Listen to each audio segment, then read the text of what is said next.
40 வருஷமா இந்த ஊருக்காக ஓடி ஓடி கபடி ஆடி இந்த ஊர் பெருமையை கொடிகிட்டி பறக்க வச்சேன்.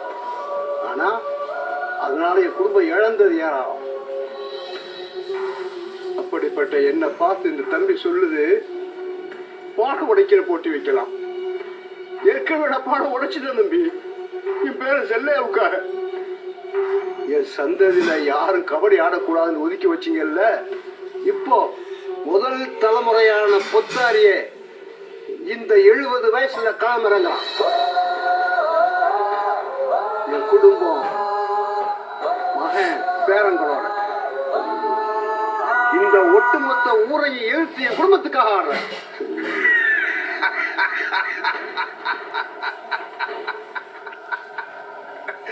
என்னப்பா ஒரு குடும்பம் ஊரையே எதிர்த்து கபடி ஆடுறீங்களா? நல்ல வசமா வந்து மாட்டிட்டாங்க. நல்லா வாங்கி கட்டிக்க போறாங்க. அப்படியே திரும்பி பாரு. நீ பேரன் சொன்ன அடுத்த நிமிஷமே உன் பெரிய பாவா கிளம்பிட்டான்.